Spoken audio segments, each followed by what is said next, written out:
Sneakers and Cleats, the podcast. Put them on the table. Welcome back to the Sneakers and Cleats podcast. It is Thursday, May 1st. It's episode 192, and since it's May 1st, I get to play my favorite drop. Here we go. My in-sync drop.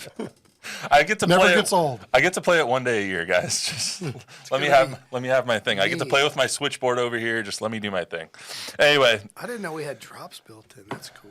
yeah, you're welcome. What else you want on here? I can put heard anything the you want. NFL draft chimes last week. That was cool. Yeah, Dak. I have Dak saying, I don't play for money. I don't play for money. I have, it's going to be May. What else do I have on here? Willis sound? I got, Pick his in. I got the ding ding for trivia. Nice. And then I have Sweet Caroline if we ever want that. So I haven't taken that out yet since That's too bad. since opening day. You like it? Come on.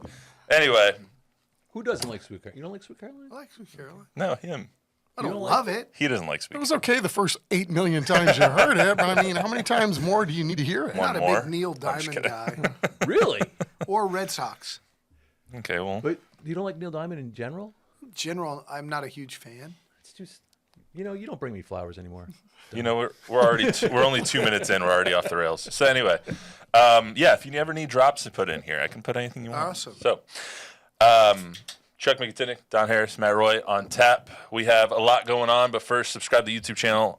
As always, News 4, Fox SA, download, rate, review the podcast version if you're so inclined. Helps us out a lot. Got a lot of news. Stephon Castle officially named the Rookie of the Year, which was not a surprise in the slightest. Spurs legends of past and present there to present him the trophy, which was freaking awesome. So we'll talk everything you need to know about Steph Castle and what it means for the future of the franchise. Plus, Texas is paying a whole lot of money to a whole lot of players. UT reportedly spending $35 to $40 million on this year's roster between revenue sharing and NIL. Good or bad for the college game, and should there be a salary cap? We'll talk about all that. Plus, the thing that's raging across the nation, the topic that is on every talk show, every podcast, every whatever. So we're gonna dive into it here as well. 100 men versus one silverback gorilla. Who wins? If there's time, we'll get to that as well tonight. So let's start with Steph Castle. So he was officially named the Rookie of the Year. Like I said, not a surprise. He was like minus 1,500 to win it. But he won in convincing fashion. Not as convincing as Wemby, but convincing fashion nonetheless. 92 out of a possible 100 first-place votes. The Spurs became the only team in NBA history to have 4 players win Rookie of the Year. No team has more than 3. It was also the 5th time that guys on the same team have won the award in back-to-back seasons. Obviously, Wemby was last year. The last time before that was Cat and Andrew Wiggins in 14-15, I believe, or 15-16, something like that. The other Spurs to win, obviously, Wemby, Tim Duncan in 1998, and David Robinson in 1990. Luis, you can play that video for me. I've had the privilege. Really, really awesome that the Spurs brought out Wemby, Tim Duncan, and David Robinson to present the award to Stephon Castle yesterday. It was everything about the ceremony was actually really top-notch, high class. A lot of people there for Steph Castle. I think the coolest thing of all was David Robinson wearing a Fiesta Guayabera shirt. Huh? Guayabera. Yeah, thank you, Luis. Help our pronunciations here. But anyway, that was very, very cool yesterday. And plus, Wemby makes all the other ones look just so small. That was another topic, right? Dave looks 7'1" compared to Tim, who's 6'11". He looks 2 inches taller. And then Wemby's supposed to be 2 inches taller than Dave, and Wemby looks 7'8". Yeah, Wemby's almost, it looks like his head's almost at the rim. Like, it might be the angle of Jack's camera, but Wemby looks like 8 feet tall right there. He's not 2 inches taller than David Robinson. That's what he's listed as. David might be shrinking, though. I think Wemby's growing. But Tim looks not 6'11". David looks not 7 foot. So, I mean, you guys are probably experiencing this, shrinking a little bit in your old age. I am still exactly the same height I've always been. Okay. You may be onto something. He does look a lot taller than, I mean, that doesn't make any sense that he would be that much taller than Dave and Tim. He's listed as 7'3". Yeah. Wemby's listed as 7'3". David, in his playing days, was 7 feet tall. 7'1". Okay, well, he's not 7'1" now, at least in that picture. Or Wemby is 8 feet tall. Right. That's what I'm saying. Yes. Wemby's growing. No, or they're shrinking, or both. Maybe. But anyway, Purple makes him look taller. the purple's a growing color. Jeremy Sohan said last summer he thought Wemby was still growing. That's terrifying. Yeah. mean, I For think everybody not named Wemby or the Spurs. and right? they said, I think maybe part of it, when he was coming out before the draft, everybody was saying he was 7'5", and then it was 7'3.5" in socks. They measured him. 7'5" in socks. No, 7'3.5". Yeah, 7'3" in socks. So yeah. they went with 7'3.5", and that was his official height. Yeah, But I think that may have changed because He might be taller. 7'6". he might be a little taller now, but I think there is something to David and Tim also shrinking a little bit. Stephon Castle looks short, and he's a solid 6'6". So Is Tim wearing a Sasquatch T-shirt? That's great. is he actually? Yeah. Oh yeah, he He is. You're right. And props to Tim, man. He looks GQ, suave. I like looks like Tim. a badass. I love Tim's Yeah. hair now that he grew it out. Yeah. But It's a good anyway, look. So base it Steph off Castle then. If Castle's not shrinking because he's only 20 years old and he's a legit 6'6", Wemby looks a foot taller. yeah, but David only looks like 3 or 4 inches taller. That's because of Castle's hair. All right, well, you have that going on. So anyway, guys, thoughts on Steph Castle, thoughts on him winning the award and what this year looked like for him going forward. Well, I think early on, all the way back to Vegas in the summer league, we could tell that he could play. And then he didn't play much early. And then they increased his minutes, and he played really, really well. And then he had a tough stretch, and they decreased his minutes. And there were some injuries there. He was playing minutes when Vassell was hurt, when Sohan was hurt.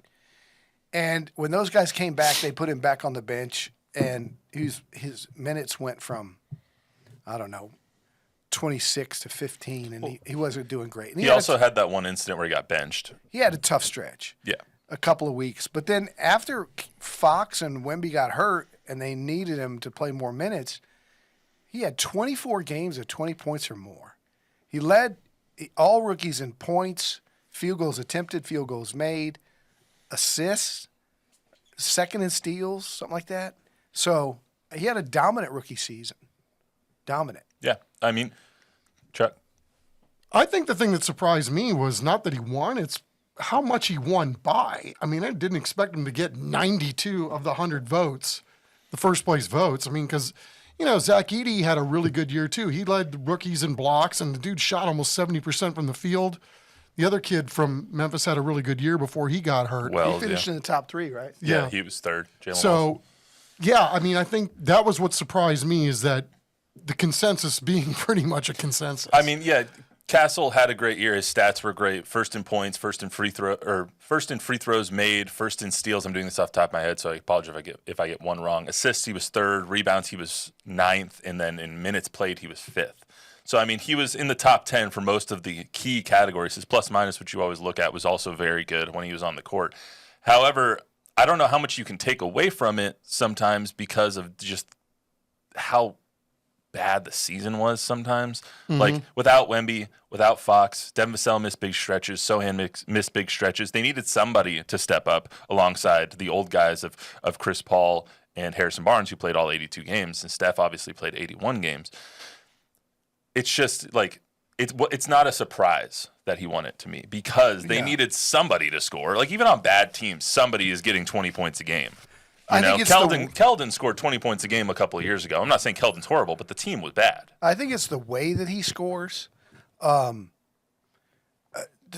most impressive thing to me about Steph Castle it's the Rookie of the Year stuff is the way guys like Spida Mitchell, Giannis, LeBron, Booker sought him out after games and put their hand on his shoulder and like, dude, you're on your way. Like, they had an encouraging – they don't take the time out for guys like that can't play, right? But they were like, dude, you keep doing what you're doing and blah, blah, blah, blah, blah, encouraging him.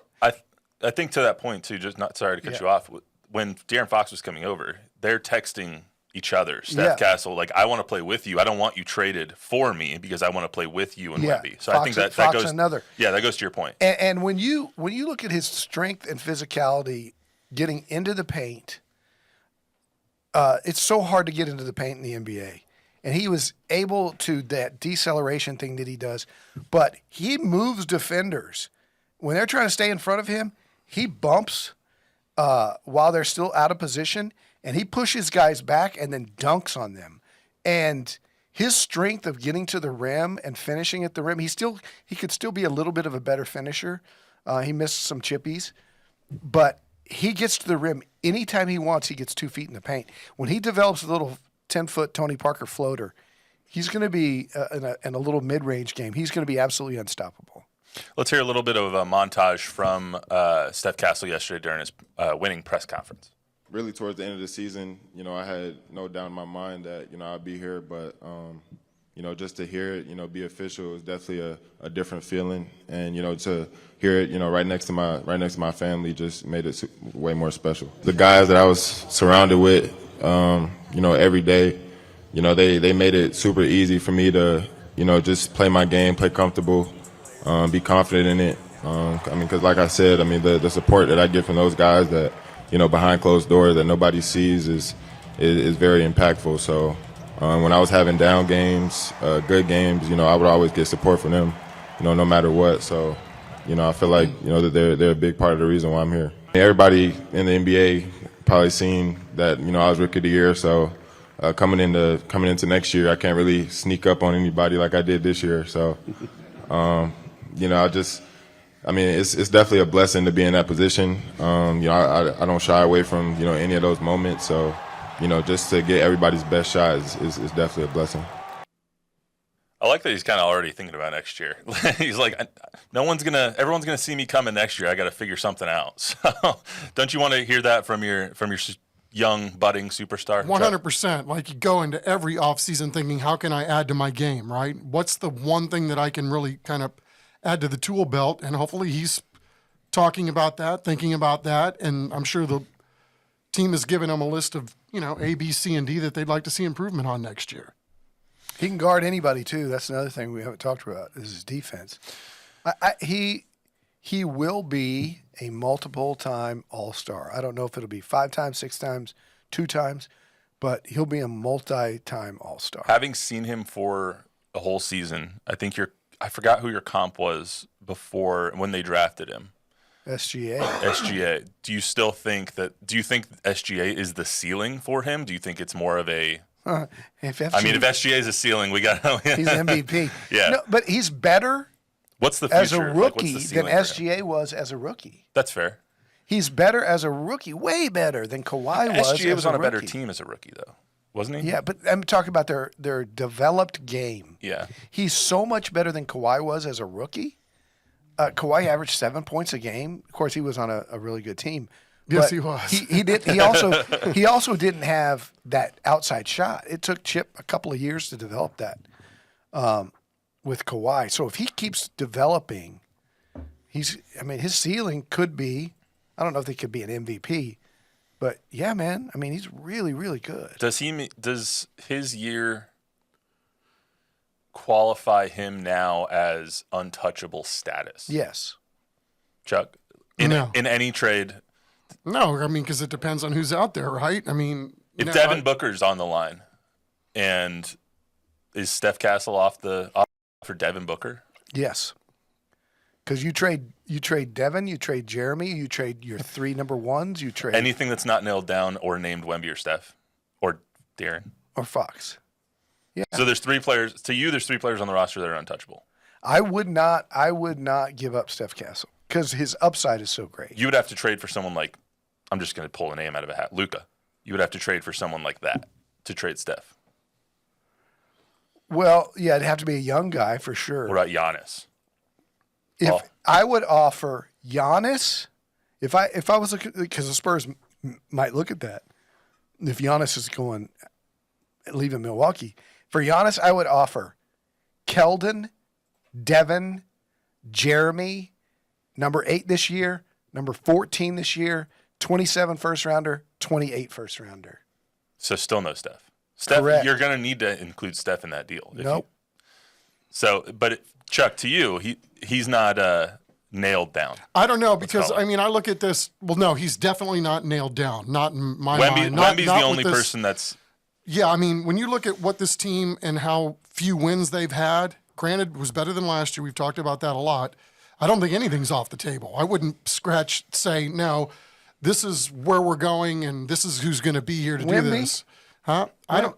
Wemby's untouchable. Well, I mean, who would you Besides get? I mean, I can't think of anybody that I would give up for Victor, especially under a rookie contract. Right. So, I mean, no, I wouldn't cross anything off. But like for Luka, no, I mean, I'm not on the Luka train. I'm just pulling a name out of So, a hat. Like, I mean, Luka's defensive in this last playoff series where they just got bounced was like a 20. So, I think over time we're going to see some warts there. And I don't know, I don't know that we can, with Giannis too, I don't know. I mean, at his age and his price point. and they just got bounced from the playoffs, and you could say, okay, well, the sidekick got hurt and whatever.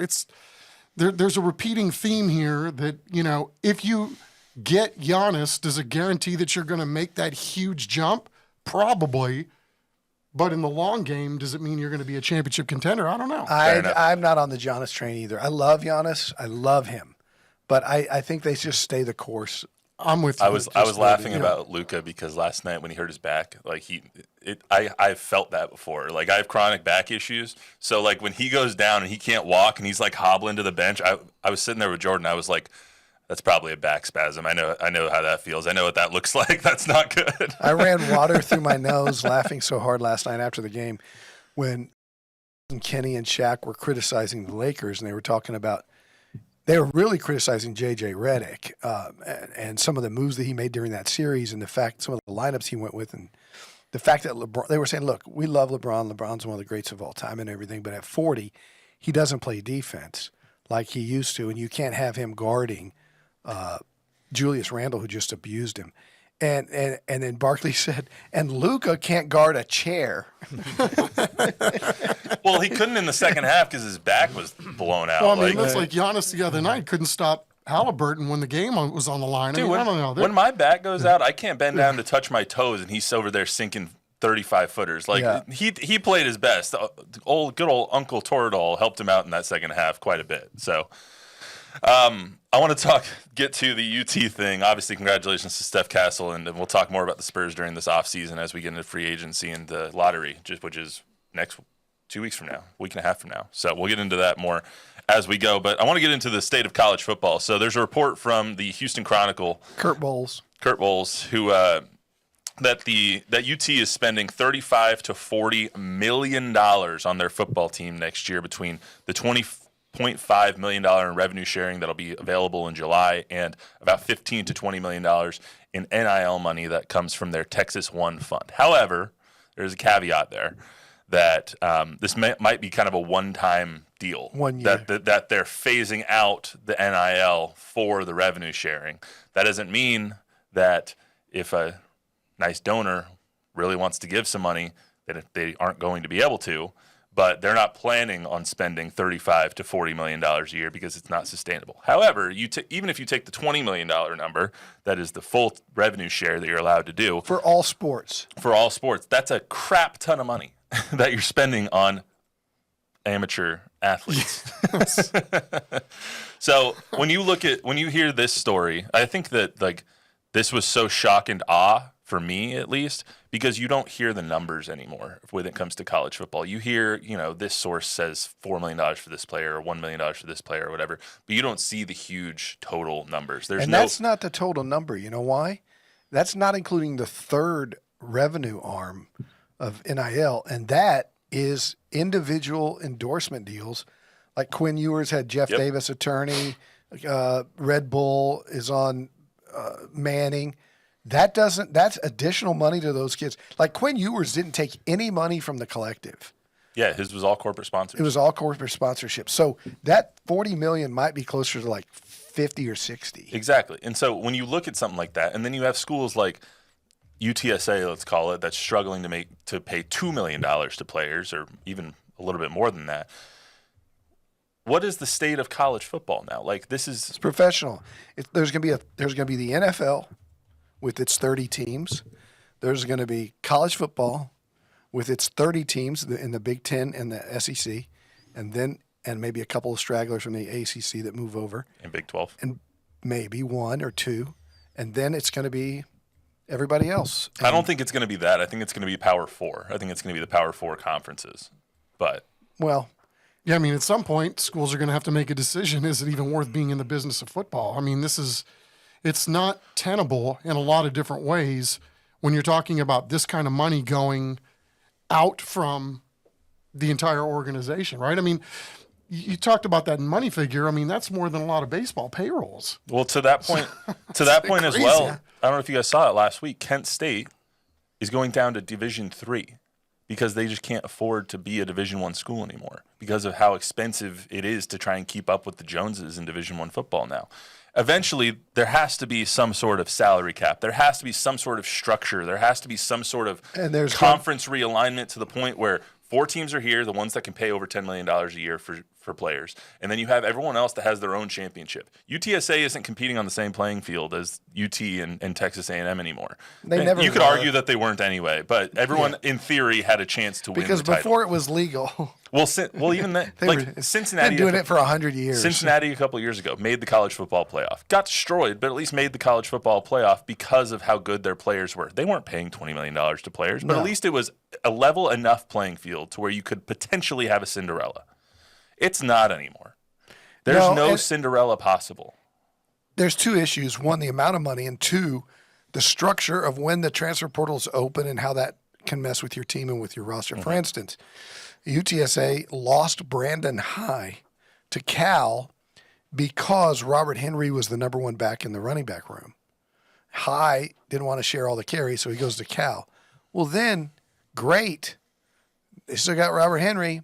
And then all of a sudden, right at the portal closing, there's this buzz that Henry was being recruited / tampered with / considering the portal because of the number of dollars that was available to him. Yeah, McEwen. So what happens if he leaves? Well, High had left for no reason then, right? So they've got to figure out better rules and once a year or whenever it is, when the portal can be open and when it can't be closed. Look, I think everybody, including the coaches, want the kids to have a great opportunity. Cam Ward, great opportunity, right? That's the way NIL should work. But there's, Mike Leach, God rest his soul, before he passed away, came up. He said, if you're going to have unrestricted free agency at any time, they're all unrestricted free agents anytime they want. They can't be drafted. They can't be cut. They can't be traded. He goes, let's put those 3 things in. Okay, you want unrestricted free agency at all times? Then you can be cut or traded. I want to know at what point we have to get to for something to happen.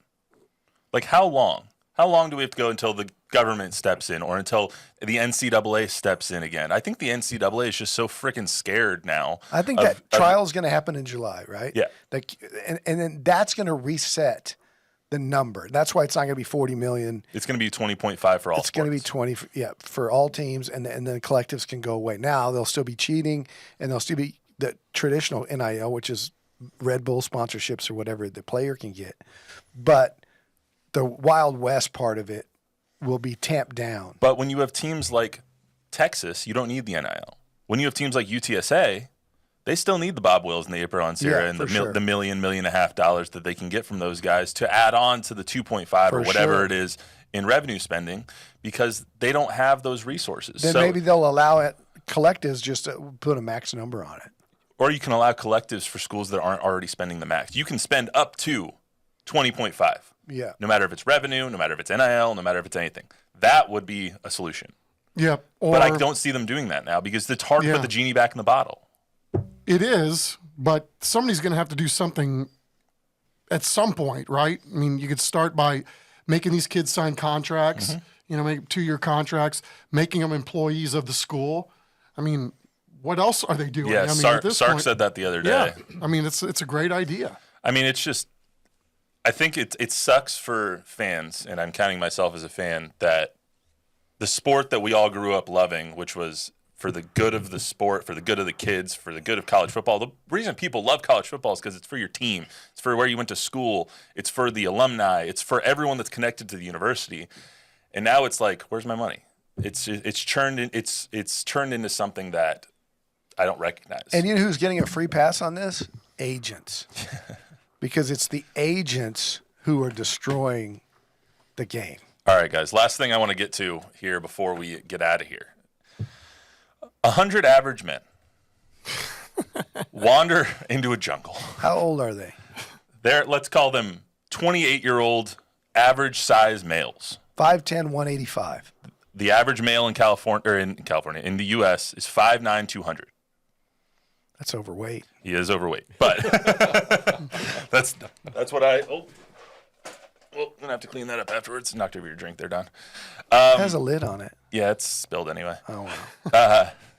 Anyway, 100 average men, 5'9", 200-pound men, So they're dumping and they're fat and they're out of shape. find themselves up against a gorilla who is about 5 feet tall, not on his hind legs, 430 pounds, and can lift approximately 1,800 pounds of dead weight. Who wins? Is it a fight to the death? Yes. Wow. How did this creep into the conversation? Do the today? men A have? Reddit post. Oh, okay. There's no weapons. There's no weapons, and the gorilla has a Just strong Jack intellect. Johnson and Tom O'Leary. Yeah, I don't think enough men. I don't think enough men can get to the gorilla at once. In other words, 100. It doesn't. That number doesn't matter. Yeah, you're gonna have to send in like waves of 10. 10. Yeah, and so I think he can whip 10 times 10. Well, no. Here's my theory with this. Big guys speaking for myself. Big guys get tired a little bit more quickly. Not him. So these guys are 5'9", 200. No, they are fat and out of shape. No, but the gorilla is going to have to swing those big arms of his a lot to knock out these guys. Obviously, there's going to be some casualties. We're going to lose some of you, but Oh yeah. as long as you're willing to lose half, as long as you're in the last half of it that goes, and you're not like frontline soldier, I think you can survive and beat the gorilla. The gorilla's going to get tired, then you end up getting him down, and then you beat him up. Yeah. I think we should acknowledge we're not endorsing gorilla fighting, but if you do find yourself in this situation, The only way the gorilla wins is if they all come at him like John Wick. You know what I mean? Like with guns. well, no, they always come at him one at a time, right? Yeah. And so if they come at him one at a time, gorilla wins. Otherwise, it's Yeah, it's you over got to quick. go with the numbers. But if they come in mass, how many of them can actually get to the gorilla? Half. Probably about 10. Half each time. No, you're not going to. You can't get 50 guys. No, if 10 come each time, at least half of those guys. are So gonna there get was an on the article gorilla. that I read. I forgot where it was from. That said that the 100 men in their 20s that are in excellent physical condition could ultimately defeat a gorilla if they are committed to go in united. That doesn't mean it would be pretty. You would have to expect severe collateral damage that would easily include deaths, broken necks, and severe arterial bites. Yeah. But the men might end up winning. You got to Okay. be ready to go for the jugular in that regard, right? Eyes and ears and everything else that could weaken the. That the leads me gorilla. to another question. Let me say this. I'm rooting for the gorilla.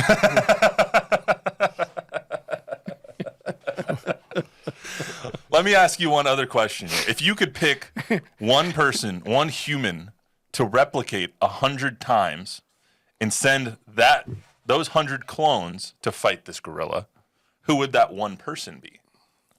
Today or person? Today. Right now. Maybe Max Crosby. Actually, no. Let's make it more fun. I want to see Bob. Max Crosby's good, actually. I want to see Yeah. Bob. Max fight the Crosby's gorilla.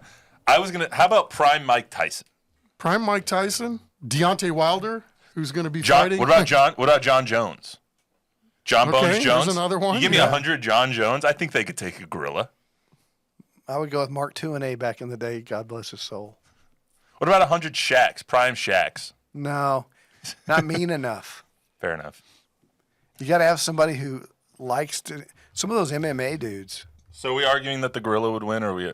No, what I'd side go are with we the on? numbers. Numbers win. I'm going with what your guy said. That sounds logical. All right. I'm going with the men, too. For all of human race. But I'm Yes. not going with 5'9", 200 because that is not prime physical condition. What about 100 Don Harrises? No chance. 150 Don Harris's, 50 Chuck Miketinac. Tired Oh, after my 2 goodness. seconds. Yeah. Don would start telling a story about, well, remember back in 1980 when we fought. He'd walk up and be like, gorillas in my day were a lot bigger than you We were. use bottle rockets and sticks. We used to do a bit called How Tough Can It Be? And we played Yeah. Bruce Bowen one-on-one, and we kicked extra points, and we did all the stuff that people were criticizing and said it's easy to do. And David Chancellor and I fought Jesse James Leha for a round. And if you've ever been in a boxing ring, there is no explaining how, no matter how good your cardio, I was a runner. But within 30 seconds, you were completely gassed 100%. for some reason. I don't know what it is because you're not running. It's and just I'm a moving. different cardio. It is so different. And James was so laughing at us after he beat us individually that we did it 6 months later. And he fought us at the same time. And he still, like, boom, still beat the crap out of us. So what we learned is that it wouldn't take a gorilla. It might take 1,000 Dons, though, to beat a gorilla. Couldn't do it. That's all we got for you on the Sneakers and Cleats podcast today. Remember, download, rate, review, subscribe, give us a 5-star rating, tell a friend, tell an enemy. Zach will be back hosting on Monday. I'll see you guys next week.